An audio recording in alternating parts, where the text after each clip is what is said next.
हाय, कैसे हैं आप? मैंने अपनी कम्युनिटी पे एक पोल किया था जिसमें मैंने 3-4 वीडियो के टॉपिक्स दिए थे आपको कि मेरे बर्थडे वाले दिन आपको इनमें से कौन सा वीडियो चाहिए। तो जिस पे सबसे ज़्यादा वोट हुए वो टॉपिक था कि things I wish I knew when I was 20। वो बातें जो मुझे लगता है कि जो 20s में सीखा थी ना, उसको अगर पता होती तो उसकी बहुत ज़्यादा हेल्प हो जाती। बट कुछ भी करके अब ये तो पॉसिबल नहीं है कि मैं 20s में जाऊँ और उसको जाके सारी बातें समझाऊँ जो मुझे अब लाइफ के एक्सपीरियंस से मिली है, क्योंकि यही तो लाइफ है ना कि हम एक्सपीरियंस से सीखते हैं। बट आई होप कि ये सारे लेसन्स जो मैंने लाइफ से सीखे हैं, जो मुझे लगता है कि काश मुझे पहले ही पता चल जाते, उनसे आपको भी कुछ ना कुछ सीखने को ज़रूर मिलेगा। सबसे पहली बात जो मुझे लगता है कि काश मुझे पहले से ही पता होती तो आज मैं उस तरफ और बहुत ज़्यादा बढ़ चुकी होती, वो है स्पिरिचुअलिटी के बारे में। मुझे लगता था कि ये ना रिटायरमेंट एज के लिए है कि जब आप अपने सारे रिस्पॉन्सिबिलिटीज से फ्री हो जाओ ना, उस टाइम पे स्पिरिचुअलिटी की तरफ बढ़ना चाहिए। उस टाइम पे हमको मेडिटेशन करना है, सोल से कनेक्ट होने की कोशिश करनी है। और बहुत से लोगों के मन में इसको लेके मिथ्स भी होते हैं कि जब हम स्पिरिचुअलिटी की तरफ बढ़ते हैं तो हम लोग और किसी काम की तरफ ध्यान नहीं दे पाते। स्पिरिचुअलिटी तो एक तरह से जो भी हमारी सोशल लाइफ है उससे डिस्कनेक्ट होने का है, जब हम डिटैच हो जाते हैं सबसे। बट जब से मैंने स्पिरिचुअलिटी के बारे में पढ़ना शुरू किया है, मेडिटेट करना स्टार्ट किया है, सोल को समझने की कोशिश करनी शुरू की है, तब से मुझे ये आइडेंटिफाई हुआ है कि जो स्पिरिचुअलिटी है ना, ये तो जितनी जल्दी एज में स्टार्ट कर सकूँ ना उतना अच्छा होता है, क्योंकि ये वो नहीं है जो आपको ज़िंदगी से दूर लेकर जाती है। स्पिरिचुअलिटी वो है जो आपको ज़िंदगी जीने का सही तरीका सिखाती है। स्पिरिचुअलिटी की जब हम जर्नी पे चलते हैं ना, तो हमको आइडेंटिफाई होता है धीरे धीरे कि एक्चुअल में लाइफ है क्या, लाइफ को जीना कैसे है। और जब हम इस जर्नी पे होते हैं ना, स्पिरिचुअल ग्रोथ की तरफ होते हैं, तो उसका इफेक्ट जो होता है हमारे लाइफ के सारे एरियाज़ पे जाता है। हमारी लाइफ के हर एरिया की क्वालिटी इंप्रूव होनी शुरू हो जाती है। तो स्पिरिचुअलिटी के पाथ पे चलने का जो राइट एज, राइट टाइम है, वो है राइट नाउ। फ्यूचर में नहीं है, प्रेजेंट में है। तो ये एक मैसेज बहुत स्ट्रांगली मैं देना चाहती हूँ अपनी 20s वाली शिखा को। ऐसे ही जो 20s वाली शिखा है वो अपनी लाइफ के छोटे छोटे निन्ने से भी डिसीजंस ना इस पे बेस लेती थी कि लोग क्या कहेंगे, वो क्या सोचेंगे, मैं अगर अपनी लुक में ये चेंज करती हूँ तो क्या लोग मेरी तारीफ़ करेंगे, वो मुझे कॉम्प्लीमेंट्स देंगे, मैं अच्छी लगूंगी कि नहीं लगूंगी। इस बेसिस पे सारे डिसीजंस लेती थी। मुझे करियर में क्या करना है, जॉब करनी है नहीं करनी है, बिजनेस करना है नहीं करना है। Every decision was dependent on लोग क्या कहेंगे।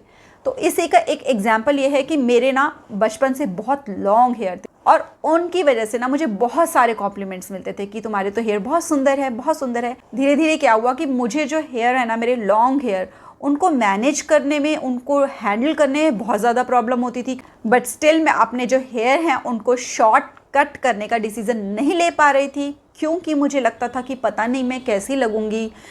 मुझे तो हर कोई इतना कॉम्प्लीमेंट देता है लॉन्ग हेयर को लेकर, तो मुझे इनको कट नहीं करना चाहिए। रिसेंटली मैंने आइडेंटिफाई किया कि लॉन्ग हेयर मैं इसलिए रखना चाहती हूँ ताकि मैं लोगों को अच्छी दिखूँ, और शॉर्ट हेयर मैं इसलिए रखना चाहती हूँ ताकि मैं कंफर्टेबल रहूँ। तो फाइनली मैंने अपने हेयर जो हैं वो शॉर्ट कट कर लिए और मेरा जो फोकस है वो लुकिंग गुड से फीलिंग गुड की तरफ आ गया। जब मैंने फाइनली ये स्टेप लिया ना, तो मुझे ये बहुत बड़ी लर्निंग मिली लाइफ की कि जब आपको लाइफ का कोई ऐसा डिसीजन लेना हो जिससे कि आपको लगता है कि आपकी लाइफ बेटर हो सकती है, तो उस डिसीजन को लेने से ये सोच के नहीं रुक के रहना चाहिए कि लोग क्या कहेंगे। मैं बताता हूँ, देखो। एक्सक्यूज मी, आपसे पूछना था, आप जो ये सब बोल रहे हैं इसके पैसे चार्ज करते हैं या ये मुफ्त का ज्ञान है? नहीं, ये तो मुफ्त है। गुड, क्योंकि चिल्लर नहीं है मेरे पास। क्योंकि कुछ तो लोग कहेंगे, लोगों का काम है कहना। थर्ड लेसन जो कि मैं 20s वाली शिखा को बताना चाहती हूँ वो ये है कि खर्चा कम करो, सेविंग ज़्यादा करो। जो 20s वाली शिखा थी ना, वो क्या करती थी कि जैसे ही सैलरी अकाउंट में क्रेडिट होती थी ना, जैसे ही अपने पास पैसे होते थे तो बस तरीके ढूंढती थी कैसे इन पैसों को खर्च किया जाए। अपनी सारी विश लिस्ट खोल लेती थी, क्या क्या शॉपिंग करूं, क्या क्या ऑर्डर करूं, कहाँ जाया जाए, कैसे पैसे खर्च किए जाएं। सारा माइंड, सारा फोकस इस तरफ होता था। तो इसलिए उस 20s वाली शिखा को मैं ये लेसन देना चाहूँगी कि बच्चे जब भी अकाउंट में पैसे आए ना, पहले उनको सेव करो, बाद में खर्चने की सोचो। सेव करने में 1 मिनट भी ना लगाओ। अकाउंट में सैलरी जैसे ही क्रेडिट हो, अकाउंट में पैसे जैसे ही आए ना, मिनट ना लगाओ आप उसको इन्वेस्ट करने में कहीं पे या सेव करने में। और जब आपने स्पेंड करना हो ना उनको, तो उनको कम से कम 5 टाइम्स रीथिंक करो। कंजूस नहीं बनना है, सोच समझ के डिसीजन लेना है, क्योंकि मोस्ट ऑफ द टाइम उसके साथ क्या होता था, वो चीज़ें खरीद कर ले आती थी। कोई ऐड देखी, किसी ने किसी चीज़ को प्रमोट किया, बिना सोचे समझे कॉस्मेटिक्स का ढेर लगा लेती थी घर में, और मोस्ट ऑफ द टाइम्स क्या होता था कि आधे से ज़्यादा सामान ना एक्सपायर हो जाता था।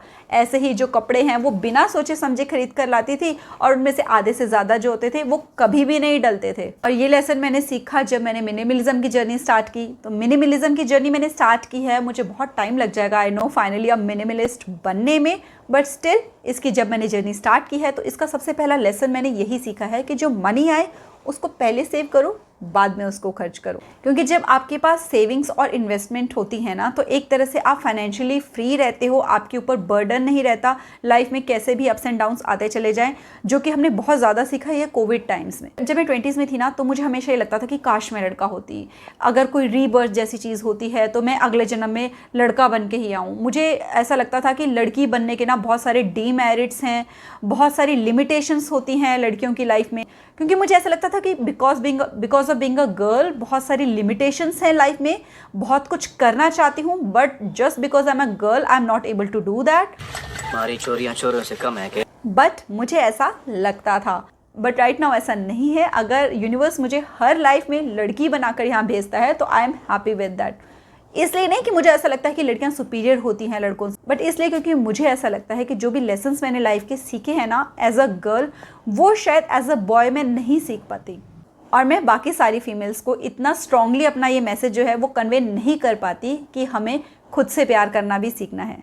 औरत औरत की दुश्मन होती है, ये तो हमने बहुत बार सुना है, लेकिन असलियत में जो सच है ना वो ये है कि एक औरत ही एक औरत के दर्द को समझ सकती है, उसके दिल की बात को समझ सकती है, उसकी सबसे अच्छी दोस्त बन सकती है। तो इसीलिए मुझे लगता है कि शायद इसीलिए मुझे लड़की बनाया गया कि मैं कुछ ना कुछ एफर्ट कर सकूं, कि मैं जो बाकी फीमेल्स हैं उन तक ये मैसेज पहुंचा सकूं कि खुद से प्यार करना, अपने ऊपर काम करना, सेल्फ डिपेंडेंट होना कितना ज़्यादा ज़रूरी है। जो 20s वाली शिखा थी ना, उसका लाइफ को लेकर जो भी पर्सपेक्टिव था या लाइफ में जो भी फोकस था वो सब एक्सटर्नल चीज़ों से रिलेटेड था, कि अपना बेटर वर्जन बनना है, यानी कि मुझे अच्छा दिखना चाहिए, अपनी स्किन की केयर करना चाहिए, फिट रहना चाहिए, बहुत सारे फ्रेंड्स बनाने चाहिए, बट उसका फोकस जो है इनर वर्क पे नहीं था। उसको मैं ये मैसेज देना चाहती हूँ, जितना ज़्यादा ज़रूरी हमारे लिए वर्कआउट करना है, उतना ही ज़्यादा ज़रूरी हमारे लिए अपने इमोशन से डील करना सीखना है।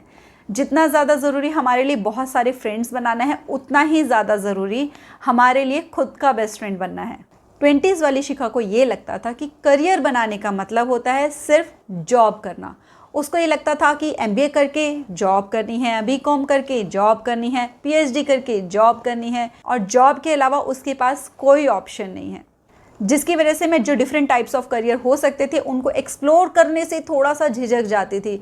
मुझे लगता था कि जिस लाइन में मेरी एजुकेशन है उस लाइन में तो मुझे आगे बढ़कर सिर्फ उससे रिलेटेड वो जो क्वालिफिकेशन मांगने वाली जॉब्स होती है ना, सिर्फ मुझे वही करनी है। तो ये लेसन मुझे उसको देना है कि जो हमारी क्वालिफिकेशन होती है, हमारी एजुकेशन होती है, वो हमारे स्कोप को लिमिटेड करने के लिए नहीं होती है, उसको एक्सपैंड करने के लिए होती है।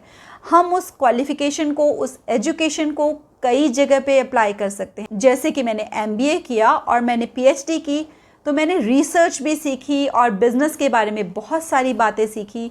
तो पहले जहाँ मुझे लगता था इसके बाद मैं सिर्फ टीचिंग जॉब में जा सकती हूँ, सब सारी नॉलेज और रिसर्च को कंबाइन करके मैं कोशिश करती हूँ कि मैं आप लोगों के लिए अच्छे से अच्छा कंटेंट लेके आ सकूँ जो आपकी लाइफ में वैल्यू ऐड कर सके। साथ ही साथ मैं प्रोडक्ट्स भी डिज़ाइन कर रही हूँ, जैसे कि मैंने प्रोग्रेसिव प्लानर और माई हैबिट ट्रैकर डिज़ाइन किया है। तो जहाँ मेरा माइंडसेट ये था कि मैं सिर्फ जॉब ही कर सकती हूँ, उससे आगे बढ़ के जॉब्स क्रिएट करने की जर्नी पे मैं अब बढ़ रही हूँ। एक और मैसेज जो मैं अपने यंगर सेल्फ को देना चाहती हूँ, यानी कि 20s वाली शिखा को देना चाहती हूँ, वो ये है कि लाइफ को लेकर ना अप्रोच फ्लेक्सिबल रहनी चाहिए। ऐसा बहुत बार होता है हमारी लाइफ में कि जो हमारे प्लान्स होते हैं वो फेल होते हैं। मतलब लाइफ में हमेशा वैसा नहीं होता जैसा कि हम सोचते हैं।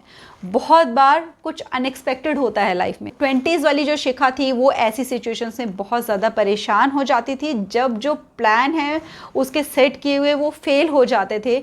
उसको एक्सेप्ट कर पाना उसके लिए बहुत मुश्किल हो जाता था। मेरा तो इतना लाइफ खराब हो गया है, इतना लाइफ खराब हो गया है मेरा। इसलिए उसको ये मैसेज मैं देना चाहती हूँ कि लाइफ को लेकर जो आपकी अप्रोच है ना वो हमेशा फ्लैक्सिबल होनी चाहिए। बहुत बार ऐसा होगा कि जैसा हम सोचते हैं उसके बिल्कुल कुछ ऑपोजिट हो जाएगा, बट एक चीज़ हमें अपने दिमाग में रखनी है, बहुत सी ऐसी चीज़ें होती है जो हमारे कंट्रोल में नहीं होती, बट एक चीज़ हमारे कंट्रोल में होती है, वो ये कि हम उन सिचुएशंस में कैसे रिएक्ट करते हैं।